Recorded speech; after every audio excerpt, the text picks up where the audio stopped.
Dear student, स्वागत है आपका मेरे चैनल स्टडी एक्सप्रेस में। आज का ये वीडियो कक्षा 12वीं के बच्चों के लिए है।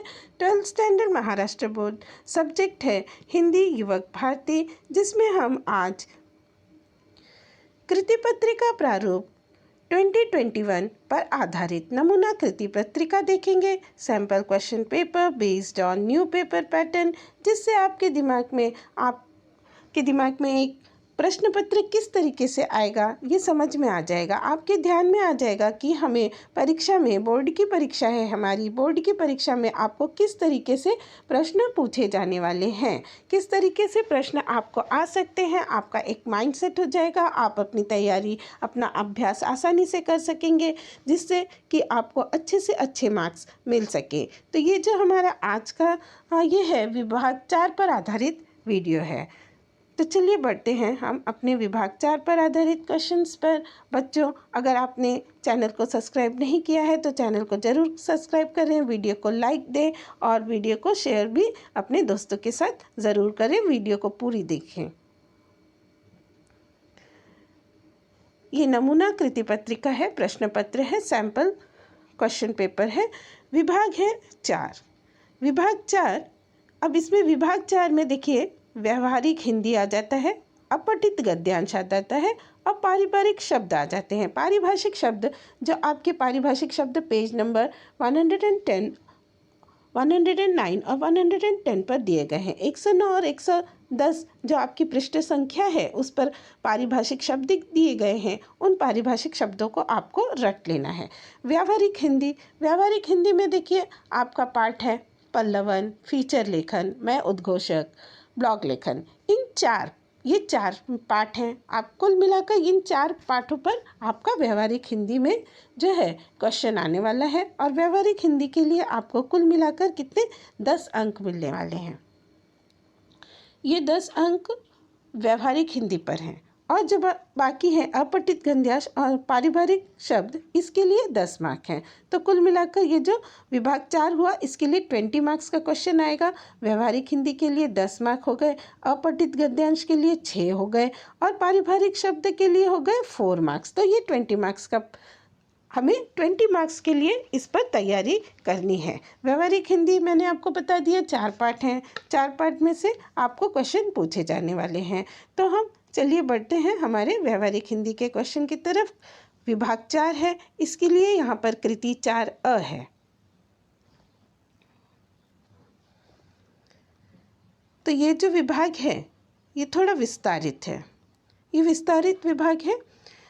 कृति 4A देखते हैं हम। कृति 4A, कृति 4A में निम्नलिखित प्रश्नों का उत्तर 100 से 120 शब्दों में।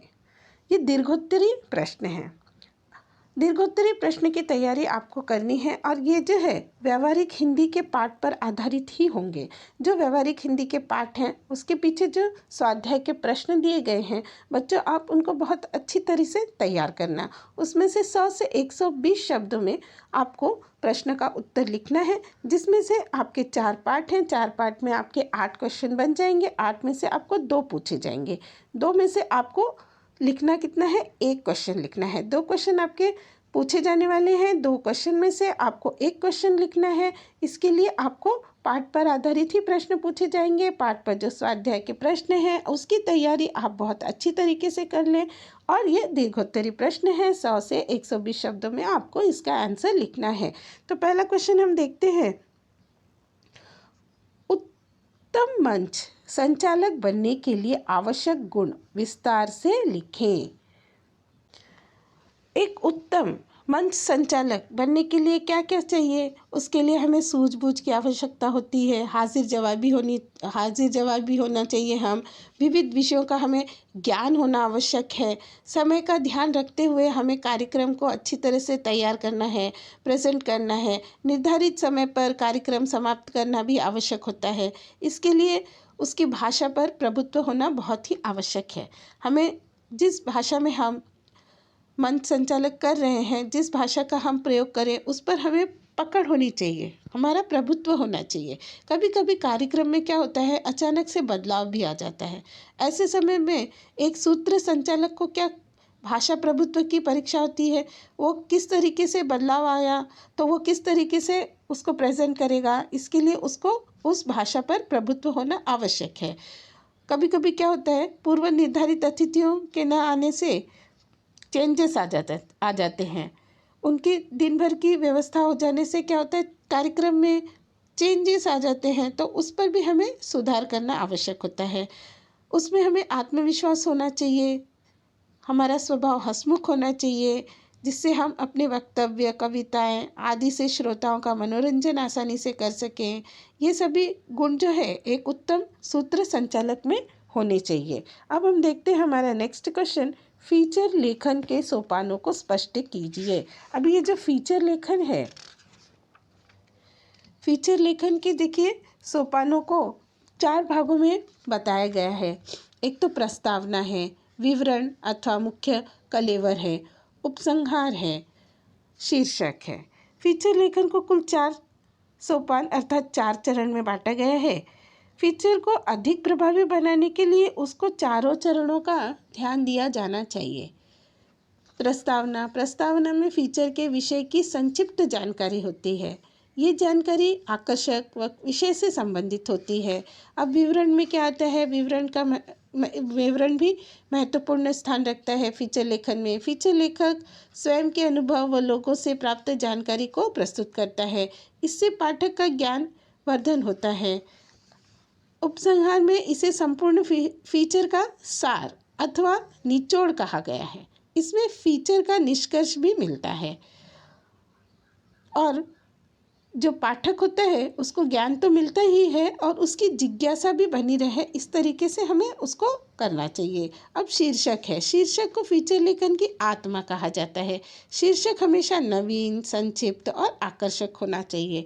तो इस तरीके से अगर आपको ये मुद्दे कठिन लगते हैं या आप इनको नहीं याद रख पाते हैं तो आपके सामने दूसरा ऑप्शन है। देखिए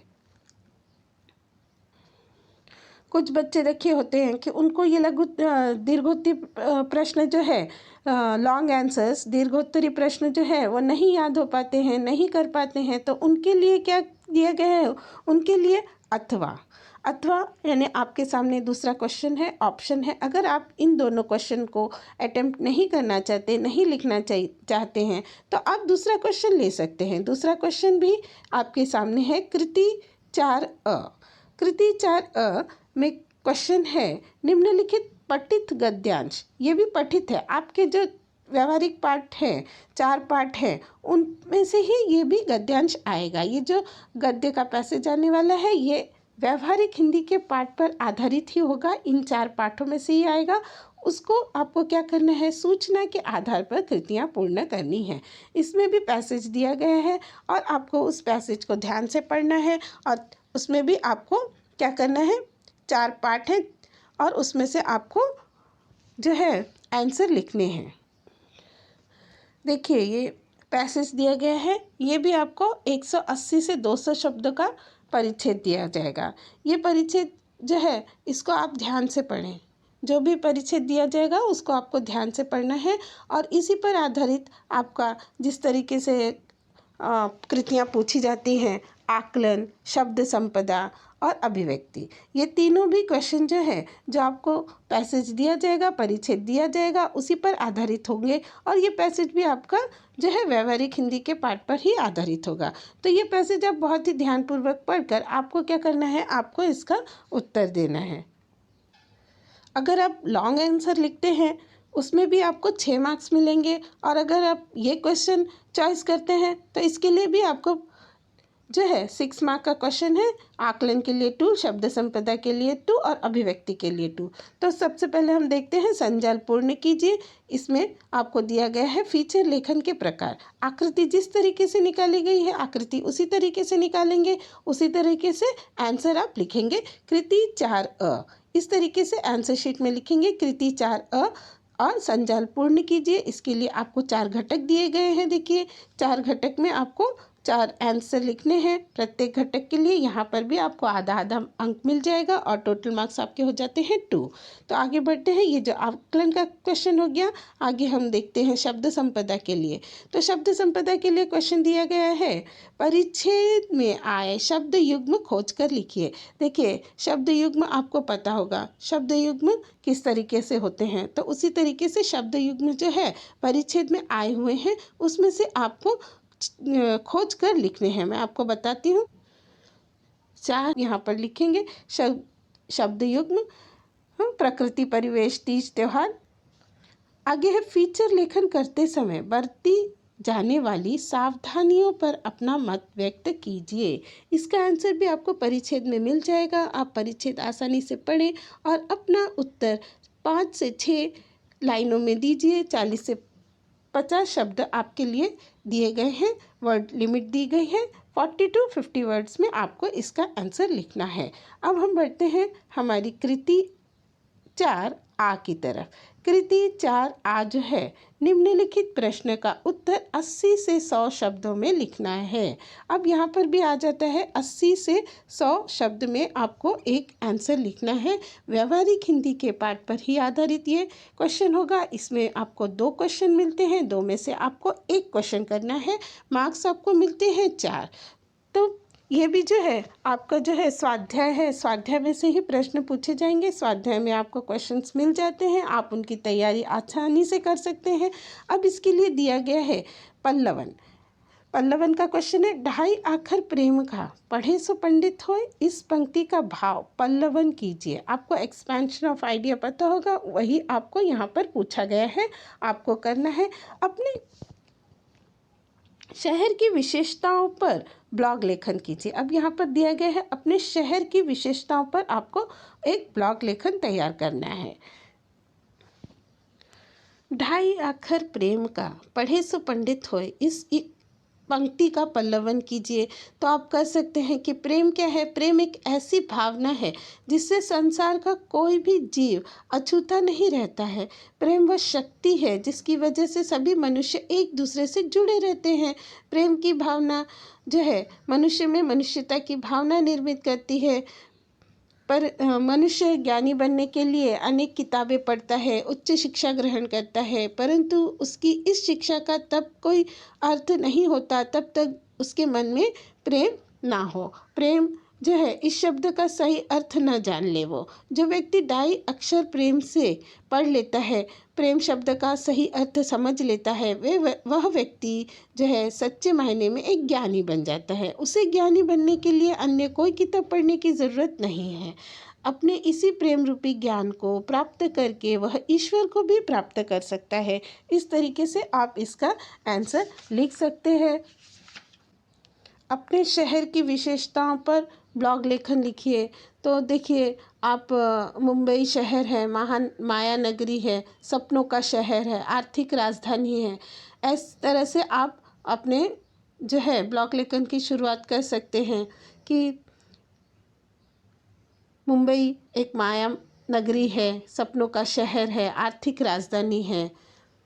इस नाम से क्या है ये मशहूर है। यह एक ऐसा शहर है जहाँ लोग अपने अपने सपने लेकर आते हैं। कहते हैं जो भी इस शहर में कड़ी मेहनत करता है, मुंबई उसका सपना ज़रूर साकार करती है। शायद यही कारण है कि इसके चाहने वाले इसे सपनों का शहर कहते हैं। यहाँ फुटपाथ से आलीशान महलों तक का सफ़र तय करने वाले कई लोग हैं। दिन हो या रात, यह शहर कभी रुकता ही नहीं है। रात के समय भी यहाँ दिन जैसी ही हलचल दिखाई देती है। लोग बिना किसी भय के अपने घरों से निकलते हैं, कामकाज पर जाते हैं। यहाँ होटल, मेडिकल, अस्पताल, कार्यालय आदि दिन रात खुले रहते हैं। सुरक्षा की दृष्टि से देखा जाए तो शायद ही ऐसा कोई शहर होगा जहाँ के लोग स्वयं को इतना सुरक्षित महसूस करते होंगे जितना मुंबई करते हैं। ये बात बिल्कुल 100%। देखिए, आप खुद मुंबई अगर रहते हैं तो आपको लगता होगा ये 100% सही है। जो मुंबई की सुरक्षा व्यवस्था है, ऐसी सुरक्षा व्यवस्था कहीं नहीं है। जिस तरीके से मुंबई का रहते हैं, ऐसे जो है सुरक्षित हम और कहीं भी नहीं रह सकते। तो आप अगर मुंबई में रहते हैं तो आपके लिए ये ब्लॉग लेखन लिखना बहुत ही आसान है। आप अपनी मुंबई के बारे में बहुत अच्छी तरीके से ब्लॉग लेखन कर सकते हैं। अगर आप ये नहीं करना चाहते हैं, ये क्वेश्चन भी आपके लिए अगर हार्ड पड़ता है, लघुत्तरीय प्रश्न है, 80 से 100 शब्दों में लिखना है, अगर आप ये क्वेश्चन नहीं करना चाहते तो आपके सामने ऑप्शन है, आपके सामने चॉइस है, अथवा में आप दूसरा क्वेश्चन ले सकते हैं। देखिए आपके सामने ऑप्शन है। कृति 4 आ। निम्नलिखित विकल्पों में से सही विकल्प चुनकर वाक्य फिर से लिखिए। ये आपको 4 विकल्प दिए जाने वाले हैं। जो विकल्प आएंगे वो 4 आएंगे, वाक्य आपको दिए जाएंगे, विकल्प भी दिए जाएंगे। उसमें से आपको जो है सही विकल्प चुनकर लिखने हैं। इसमें आपको कोई चॉइस नहीं है। 4 वाक्य हैं, विकल्प दिए जाएंगे, आपको उसमें लिखने हैं, वाक्य पूरे करने हैं। तो ये भी आपका क्या है, व्यावहारिक हिंदी के पाठ पर आधारित ही होगा। जो भी सेंटेंस पूछे जाएंगे, जो भी वाक्य पूछे जाएंगे, वो आपके पाठ पर आधारित ही होंगे। 4 वाक्य आएंगे, पर्याय दिए जाएंगे और सही विकल्प चुनकर वाक्य को आपको फिर से लिखना है। इन विकल्पों को पूरा करने के लिए आपको क्या करना है, आपको एक बात ध्यान में रखनी है कि आपको जो 4 पाठ हैं वो 4 पाठों को सूक्ष्मता से पढ़ना है, तब ये आपके लिए बिल्कुल ही आसान हो जाएगा। जो विकल्प चुना है, वाक्य में जो रिक्त स्थान है उसे लिखना है, फिर से वाक्य पूरा लिखना है। जिस तरीके से यहाँ पर देखिए, ये आपको क्वेश्चन दिया है, भाव विस्तार अथवा फैलाव को भी डैश कहा जाता है। विकल्प दिए हैं 3। तो जब आप आंसर लिखेंगे तो आप आंसर लिखेंगे तो भाव विस्तार अथवा फैलाव को भी क्या कहा जाता है, खाली जगह है वहाँ पर लिखना है और कहा जाता है, मतलब पल्लवन कहा जाता है। ये पूरा सेंटेंस आपको लिखना है। पूरा सेंटेंस आप लिखेंगे और जो आंसर आपने लिखा है उसके नीचे आप अंडरलाइन भी करेंगे। इस तरीके से आपको चारों वाक्य पूरे लिखने हैं और जो आपका जो रिक्त स्थान है, रिक्त स्थान का आंसर लिखकर उसको आपको अंडरलाइन भी करना है। भारत में ब्लॉग लेखन का आरंभ कब शुरू हुआ, तो कब शुरू हुआ ये पूरा सेंटेंस आपको लिखना है और आंसर लिखकर उसके नीचे अंडरलाइन भी करनी है। सेकंड है, शासकीय एवं राजनीतिक समारोह के सूत्र संचालक को डैश का बहुत ध्यान रखना पड़ता है। तो इसका जो आंसर है वो आंसर आप लिखेंगे और आंसर के नीचे जो है आप अंडरलाइन करेंगे। चौथा है आपका, फीचर लेखन का विषय डैश होना चाहिए। जो भी होना चाहिए, आपको आंसर आता है, आप आंसर लिखेंगे और उसके नीचे आप अंडरलाइन ज़रूर करेंगे। तो इस तरह से अगर आप इन 4 पाठों की सूक्ष्मता से अध्ययन करेंगे, सूक्ष्मता से पाठों को पढ़ेंगे, तो ये जो विकल्प आने वाले हैं वो विकल्प आपको करना बहुत ही आसान हो जाएगा। अब देखिए आता है इसके बाद जो कृति 4 ई है, इसमें निम्नलिखित अपठित गद्यांश पढ़कर दी गई सूचनाओं के अनुसार कृतियाँ कीजिए। इसके लिए आपको 6 मार्क्स दिए गए हैं। अब इसमें घबराने की ज़रूरत नहीं है। अपठित गद्यांश जो होता है, जो आपका अनसीन पैसेज होता है, वो आपकी क्षमता को, आपकी वैचारिक क्षमता को ध्यान में रखकर ही दिया जाता है। आप 12th स्टैंडर्ड में हैं, आपको आपकी क्षमता, आपका स्टैंडर्ड ध्यान में रखकर ही आपको जो है अपठित गद्यांश दिया जाएगा। इसमें घबराने की कोई भी ज़रूरत नहीं है। गद्यांश को आपको 1 से 2 बार पढ़ना है और आपको आंसर मिल जाएंगे। मैंने आपके लिए यहाँ पर एक सैम्पल तैयार किया है, तो आप ये देख सकते हैं। इस पैसेज को आप ध्यान से पढ़ें। इसके बाद इस पर भी जो अपठित गद्यांश है, इस पर भी आपको आकलन कृति, शब्द संपदा और स्वमत, अभिव्यक्ति का क्वेश्चन, इस तरीके से ही क्वेश्चन पूछे जाने वाले हैं। आपको उसी तरीके से तैयारी करनी है। बस आपको जो पैसेज दिया गया है, परिच्छेद है, उसको ध्यान से पढ़ना है।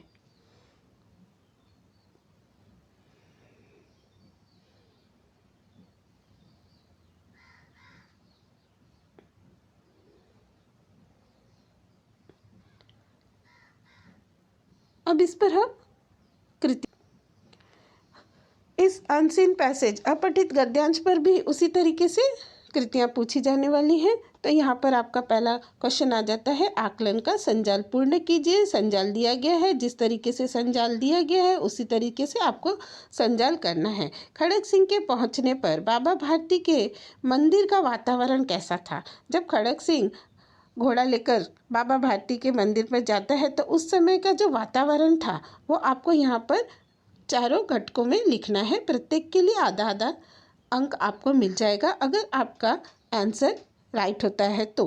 प्रत्येक राइट आंसर के लिए आधा मार्क आपको यहाँ पर मिल जाएगा। सेकंड क्वेश्चन है, शब्द संपदा से निम्नलिखित शब्दों के लिए विलोम शब्द आपको लिखने हैं। तो शब्द दिए गए हैं, अंधकार, आरंभ, निराशा, भय। देखिए बिल्कुल आसान है, आप आसानी से कर सकते हैं। सो मच जिस तरीके से अभिव्यक्ति का क्वेश्चन पूछा जाता है, अनसीन पैसेज का भी वही है। हमें दीन दुखियों से मुंह नहीं मोड़ना चाहिए। इस संदर्भ में अपने विचार आपको 40 से 50 शब्दों में लिखने हैं। 5 से 6 लाइन आप लिख सकते हैं 2 मार्क्स के लिए।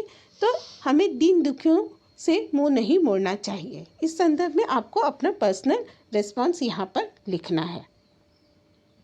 अब हम बढ़ते हैं कृति 4 ई की तरफ। कृति 4 ई जो है, कृति 4 ई में निम्नलिखित अंग्रेजी शब्दों के हिंदी पारिभाषिक शब्द आपको लिखने हैं। मैंने पहले ही बताया कि ये जो है ये आपका 109 एंड 110 पेज पर जितने भी पारिभाषिक शब्द हैं वो आपको पूरे रट लेने होंगे। ये शब्द 80 शब्द तक होंगे। अगर 80 शब्द हैं और 80 शब्द में से ही आपको कितने 8 पूछे जाने वाले हैं। आपके टोटल शब्द शायद 80 होंगे वहाँ पर पेज पर। तो 80 शब्द आपको पूरे याद करने हैं, 80 शब्द। और 80 शब्द में से आपको 8 पूछे जाने वाले हैं। 8 में से आपको 4 सही उत्तर लिखने हैं। देखिए 8 पूछे जाने वाले हैं, 8 में से आप 4 तो लिख ही सकते हैं राइट। और उसके लिए आपको 4 मार्क्स आसानी से मिल जाएंगे। 4 मार्क्स आपने यहाँ पर मिलता है, अनसीन पैसेज करते हैं 6 मार्क्स मिलता है, 10 मार्क आपके आसानी से हो गए। आप बहुत ही अच्छी तरह से अच्छे मार्क यहाँ पर गेन कर सकते हैं, अच्छे मार्क प्राप्त कर सकते हैं। तो इसके लिए आपको 80 शब्द हैं। अगर आप 10-10 शब्द भी रोज़ याद करते हैं तो आपकी 80 शब्दों की तैयारी बहुत ही आसानी से हो जाएगी। 80 शब्द में से 8 शब्द आते हैं तो आप 4 का आंसर बहुत ही आसानी से राइट लिख लेंगे। आप 4 मार्क यहाँ पर आपको लेना ही लेना है। ये 4 मार्क आपको छोड़ने नहीं हैं। ये 4 मार्क आपको किसी भी तरीके से हासिल करने हैं। आप चलते फिरते उठते बैठते 10-10 जो है शब्द याद करते हैं, 10 शब्दों को के जो है आपको पारिभाषिक शब्द याद हो जाते हैं तो आपके 4 मार्क्स आसानी से मिल जाएंगे। इसलिए इसमें आपको क्या करना है, इस तरीके से लिखना है। मैं बताती हूँ कि अगर आप एक एलिजिबिलिटी लिखते हैं तो आपको कैसे लिखना है, कृति 4 ई और फर्स्ट आप लिखेंगे फर्स्ट और एलिजिबिलिटी भी लिखेंगे और उसके आगे आप उत्तर लिखेंगे। अगर आपने लिया है 4th बैलेंस तो आप ऐसे लिखेंगे 4th बैलेंस, ये नहीं लिखेंगे फर्स्ट। यहाँ हो गया 2nd बैलेंस। 2nd बैलेंस आपने लिख दिया तो वहाँ पर आपका उत्तर जो होता है गलत हो जाएगा। आपने फर्स्ट एलिजिबिलिटी ली, 2nd आपने सोचा हम तो 4 लिख रहे हैं ना तो 2nd लिखा। 2nd क्या लिखा आपने, बैलेंस। बैलेंस का आपने लिख दिया उत्तर, तो ये गलत हो जाएगा क्योंकि 4th नंबर पे बैलेंस है, 2nd नंबर पर क्या है, इंटरप्रीटर है। 2nd लिख के अगर आप बैलेंस का उत्तर लिखते हैं तो वो गलत हो जाएगा। भले ही आपका बैलेंस का उत्तर सही हो लेकिन आपने नंबर 2nd डाल दिया तो ये गलत हो जाएगा। तो इस तरीके से आपको नहीं लिखना है। 1 2 3 4 जिस तरीके से आपको जिस नंबर पर जो वर्ड दिया गया है वही लिखेंगे। अगर आपने 1 लिया और उसके बाद आप बैलेंस लिखते हैं तो आपको लिखना पड़ेगा यहाँ पर नंबर 4 बैलेंस। अगर आप लेते हैं 3 तो नंबर 3 पर जो भी वर्ड है ऑर्डिनेंस तो आपको ऑर्डिनेंस ही लिखना पड़ेगा। अगर आप 1 के बाद सीधे जाते हैं 5 नंबर पर तो आपको 5 पेमेंट लिखनी है। आप जिस नंबर पर जो वर्ड दिया गया है वही नंबर लिखें और उसके आगे आंसर लिखें, नहीं तो आपका उत्तर जो है गलत हो जाएगा। और आपको नंबर और ये वर्ड ज़रूर लिखें। बिल्कुल ये नहीं करना है कि सिर्फ आप आंसर लिख दें, नहीं, आपको नंबर भी लिखना है, वर्ड भी लिखना है और आंसर भी लिखना है, क्योंकि 4 मार्क का क्वेश्चन है और 4 मार्क आपको आसानी से मिलने वाले हैं। तो इसके लिए गलती करके आप अपने मार्क्स मत गवाइएगा। यहाँ पर आपको सॉल्व करने के लिए मैंने जो है 8 वर्ड्स दिए हैं। 8 वर्ड्स को आप जब ये देखेंगे आपके स्क्रीन पर तो आप फटाफट आंसर देने की कोशिश करें, आंसर लिखें, आंसर ध्यान में रखें। और ध्यान में रखने के लिए एक बात और बहुत ज़रूरी है कि अगर 8 वर्ड्स आपको दिए हैं तो आपको आंसर आते हैं ना, तो आप पूरे 8 आंसर लिखिए, पूरे 8 का आंसर लिखिए। जितने वर्ड्स दिए गए हैं फुल 8 आंसर्स आप लिखेंगे, क्योंकि कभी कभी क्या होता है आपकी मिस्टेक हो जाती है, आपकी वर्तनी में गलती हो जाती है। तो वर्तनी में गलती होने की वजह से आंसर राइट होते हुए भी आपके मार्क्स कट सकते हैं। तो आंसर अगर आपने 8 का दिया है और किसी में वर्तनी में मिस्टेक हो गई है तो एग्जामिनर जो है आपके मार्क्स नहीं काटेगा, आपको दूसरे राइट आंसर पर मार्क्स दे सकता है। इसीलिए अगर आपको आंसर आते हैं 4 से अधिक, 8 आते हैं, आप 8 लिखने की कोशिश करें, ठीक है। तो यहाँ पर हमारा जो व्यवहारिक हिंदी का सैम्पल क्वेश्चन पेपर है वो पूरा होता है। Thanks for watching the video.